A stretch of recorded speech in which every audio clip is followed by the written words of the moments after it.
I've got a 900 gram batch of dough here that is at the end of its phase of bulk fermentation. It has more than doubled in volume. It needs to be shaped.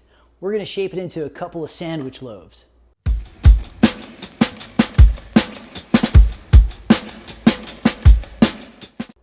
The dough recipe for this is in a separate video. It's the do-it-all dough. It's a dough that you can use to make ovals, rounds, pizza, naan bread. It's an all-purpose do-it-all dough. And I'll put a link in the description to the recipe also, but this is a 900 gram batch of dough, 900 grams being purely the flour weight. With the water, the salt, and the starter, it's more than 900 grams. It's always easy to refer to a batch of dough based on its flour weight because it's the constant. Everything else is a percentage. So this started much smaller, about, what time is it? So about 5 hours ago, it was this big. This is at the last stretch and fold. Now it has doubled in volume. It's ready to be shaped. I'm going sandwich loaves. I've got a couple loaf pans here. These are 9 by 5 inch, not 8 by 4. So 900 grams. If you're thinking about it in a single batch, because we're gonna divide this, it's a 450. A 450 or 500 gram batch of dough fits very nicely in a 9 by 5 inch pan. If you're using an 8 by 4 inch loaf pan, a 450 or 500 gram batch is gonna create like a huge muffin top. So you'd wanna scale down smaller to a 400 gram batch of dough. And if you're using those crazy cast iron Lodge loaf pans, you gotta go a little smaller. These are, I think they're called, the brand is Good Cook. They're like $7 to $10 on Amazon. And they've got like a Teflon coating, but you have to line them with parchment paper or you risk not getting your beautiful sandwich loaves out of the pan when they're done baking. Parchment paper, I like Paper Chef. I believe Costco, it's a Kirkland product or private labeled by Kirkland. It comes in a 2-pack, which makes it more reasonable than what you'd get it on Amazon for. It's reliable, it works great. The Reynolds wrap one that has like the white cross hatches on it always smells funny to me, and I feel like it leaves a strange taste on the bread. And I've had not very good experiences with any of the unbleached brown colored parchment paper. And I've even had them like completely stick to like the proofing dough and then become one with the finished bread. So I don't really recommend those. I like this brand, I trust it. It's a good size also for lining half sheet trays. And we also need these guys. This is a 76 ounce Tupperware container, and I'm gonna use it as a lid to proof my loaf in here at room temperature. Sandwich loaf works out really nice as a same day batch of bread, and the proofing happens on the counter, which makes for a thin crust, which is great for a sandwich. So we're not gonna end up with a rustic thick crust like we would if we were doing an oval or a round that gets cold proofed in the refrigerator and then baked in cast iron. So we do want, you know, that thinner crust to make, you know, a peanut butter and jelly sandwich much more edible, pleasant to the mouth. I'm gonna work right on the granite. I've got a bowl of dough, and I know, and this is important, that my bowl weighs 600 grams. So we need to do some quick math because we're gonna divide this into our 2 loaves, or 2 batches. So this weighs a total of 2458. If I take away my bowl weight, that would give me like 1860.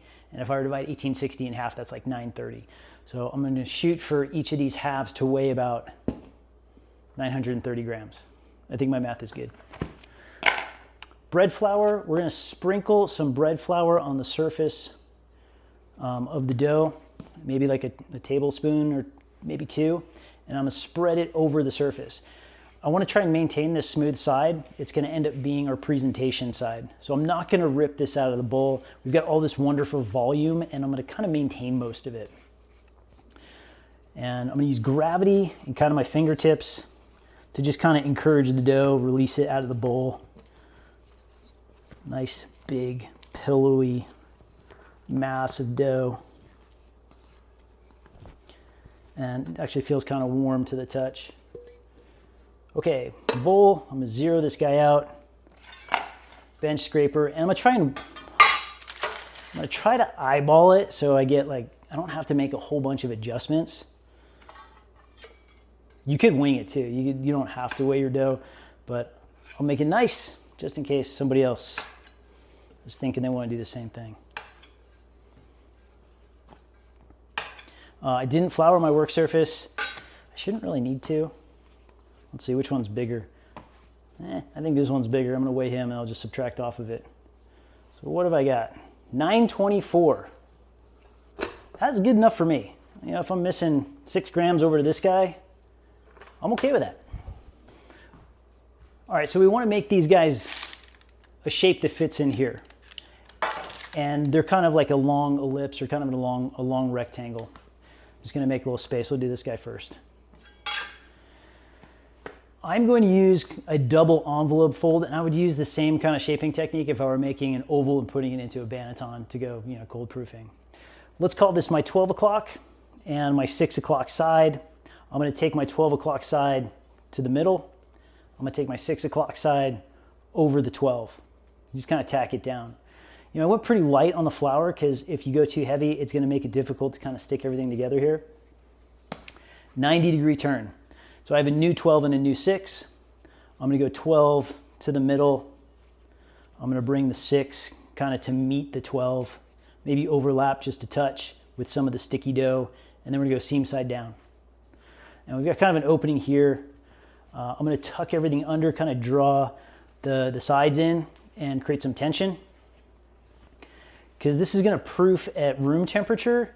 It's going to be, you know, exposed to room temperature, so it's going to expand, it's going to grow as long as it's got itself to pull on. You know, obviously the loaf pan does provide shape and structure, but I do want the dough kind of pulling on itself too, just so it's just not like slack in the loaf pan. I don't like this giant air pocket right here because it will give me a big dead spot in my crust. And for a sandwich loaf, we don't want a big open crumb like a ciabatta, or even like a nice open crumb like in a like an oval or a round. Because what is the purpose of sandwich bread? It's to put stuff on it and put it between 2 slices. And if we have a lot of holes in our finished crumb, you know, you're gonna have peanut butter and jelly or grilled cheese all over your hands. I'm not looking for that type of crumb. I want it to be just a little bit more closed up. So if you lose air here, you're kind of doing yourself a favor, you know, down the road when you make a sandwich. So I'm just creating some tension so you can kind of see that it hovers off the counter. I'll do this guy too, and then we'll just load them both at the same time. I haven't added any flour, right? I want it to be sticky enough to stick to itself. Come here. You come over here, so you can come over here. I'm just gonna make it just a little wider. Remember, we're gonna be at room temperature, so this is gonna rebound. It's gonna proof, it's gonna expand, it's gonna double in size. 12 o'clock, 6 o'clock, 12 to the middle, 6 over the 12, 90-degree turn. Nice sticky side there. It's gonna help me tack it down right here in the middle. And then 6 to meet the 12, maybe slightly over. You can give it a pinch if it's kind of fighting with you, if it needs encouragement. And big air pocket here. Sorry, don't want it. And now we're just kind of gathering some tension in here, similar to the stretch and fold method in the Do It All dough video, where in the stretch and fold process, we are trying to put tension in the dough to get it pulling on itself to develop the gluten and, you know, trap gases.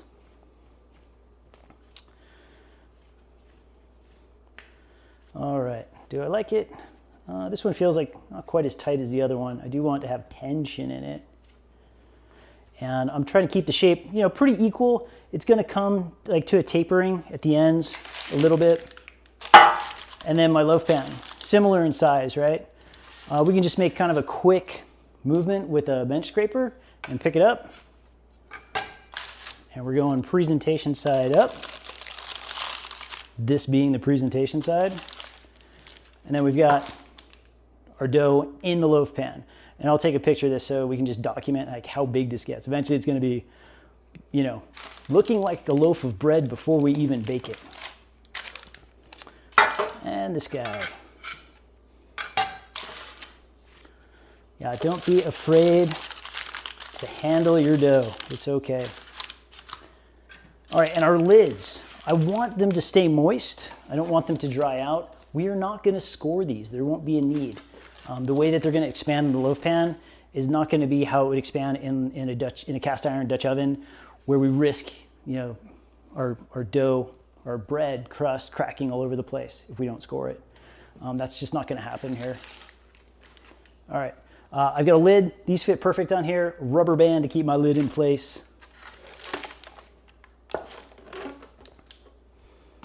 You get one too. And now what happens? We wait. And this final proofing, in my environment, it changes. I'm coming out of winter right now, so it's springtime, and it's just a little warmer in the house, but I'm still expecting these to take about 4 hours to get to the size that I want to bake them. Towel to protect them from the cold surface of the granite, and that's it. So we'll catch up in probably 4 hours when these guys have expanded and they're probably sticking up like an inch or two above the rim of the pan, and then we'll bake them. Okay, so it's been exactly 4 hours later. Take a look at what these look like before 4 hours ago. And now here they are, doubled, tripled. They're huge. Take one of these guys apart, and we're gonna get them in the oven. My oven is preheated to 425. It is ready to go. And we're gonna bake these both together at the same time. And make sure you don't bake your rubber bands. If you smell a weird burning rubber smell, it is your rubber band. I've done it before. Okay, so these look great. I wouldn't want them to be much bigger than this. This is just right for like a 450 gram batch of dough, or 500. I know it was 900 and I divided it. If you were to try and force a 400 gram batch of dough to get this big, it's gonna end up with a really open crumb. It'll get there, it'll get this big, but it'll be so full of air that it won't be really worth making sandwiches with. The surface, it is moist. It is sticky. You cannot score this. Don't try and score it. Don't try and flour it and score it. If you want to score something, you got to go cold proofing in the fridge so you can develop that skin so you can get a razor blade through it. No scoring is necessary. When these guys expand, this will make sense when you see it later. One side's going to pretty much lift up, but it's not really going to tear apart. And you'll be able to see like the distinct side that rose up. I'm going to put these in the oven kind of on an angle a little bit just to fit them in there so they get like kind of equal heat exposure. My oven rack is just right in the middle. If you can get your dough to proof up like this, you're in good shape. And it doesn't look like there's any real like air pockets on the surface that are going to create any hollow spots in my crust. Maybe one. There might be one on one of these. So how long? Well, it's going to go for 30 minutes total. I'm going to set a timer right now for 15. When the timer goes off, I'm going to spin them 180 and then go another 15. At that point, we'll catch up along the way. But eventually these are going to come out in 30 minutes. They're going to come out of their loaf pan and we're going to finish coloring them because the metal of the loaf pan is going to be protecting them from heat. So it's going to be real blonde, and we'll adjust that later. Look at the size of these guys. Massive. They're looking good. Okay, that is us. That's our timer. So it's been a total of 30 minutes. Thank you, timer. And here we go. This is what they look like. And what would you say? They've probably grown, maybe expanded maybe 20%, 25% bigger from what they looked like before we baked them. So what do we need to do? It's the magic of parchment paper. We need to get color on these. You'll see why. Because they are very blonde right here.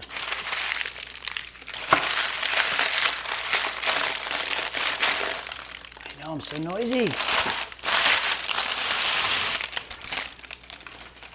All right, so how are we gonna get color? The tops will get a little bit darker, but not much. They're gonna go back in the oven naked, just as they are. My oven is still at 425, and I'm gonna leave it at 425. Just, keep an eye on these guys. It might take like, maybe 5 minutes on each side, and we're just trying to like even out, all that crust that was protected by the metal. So I'm gonna get these colored up, And then when they've cooled for 2 hours, yes, that's right, I said 2 hours, that is when we will cut into them. So when they come out, when they're done coloring, they're gonna be full of steam. And if you cut into your bread now, you're gonna release all that steam, it's gonna completely dry out, and your bread is gonna be terrible. So you can get away with an hour, but like really that's the bare minimum. You gotta let them cool for at least an hour, 2 hours better.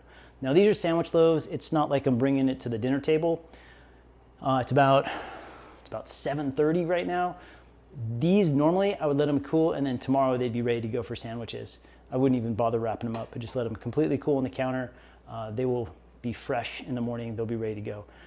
Tonight when we slice one open, because we will, so we can look at the crumb, it's gonna be a little bit soft. So they're not great for, like, if you're planning on like, well, I'm gonna slice them tonight for sandwiches tomorrow.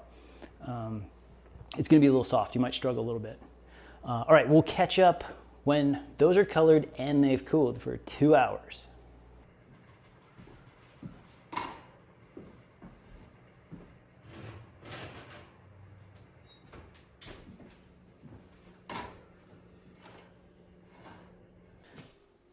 Okay, it's been 2 hours. It's 8 minutes short of 2 hours. We're close. I said 2 hours is ideal. I'm right in there. My day is over. Let's finish this project. So these are two really beautiful sandwich loaves, nice and full. I was talking about like how we don't score them because they're naturally gonna split. Can you guess which side is naturally the one that's split? It's this one. So you can see it just kind of lifted off of the loaf pan and it expanded upward. And if I had just cooked one loaf and I'd made it face the back of the oven where my heating element was, that would be the side that rises. And then you can see kind of the clean side here where it's got like more of just a natural, kind of muffin top, round, where it meets the, the flat portion of the crust. And if you remember back to how blonde this was when they first came out of the loaf pans, you can see how much, more even our coloring is, now that we got some color on it. I have two. I'm gonna save. I always make two. Every time you make bread, doesn't matter what shape or what it is, always make two. If you don't need two, make two anyway and give one to a friend or your neighbor. They will love you. When we were shaping these, I had popped an air bubble because I said air bubbles create hollow spots in your crust. I'm suspicious that this is a hollow spot. You can kind of see that it's darker than the rest of the crust. And it's kind of bulbous. So we will cut this one open just so you can see why I don't like hollow spots.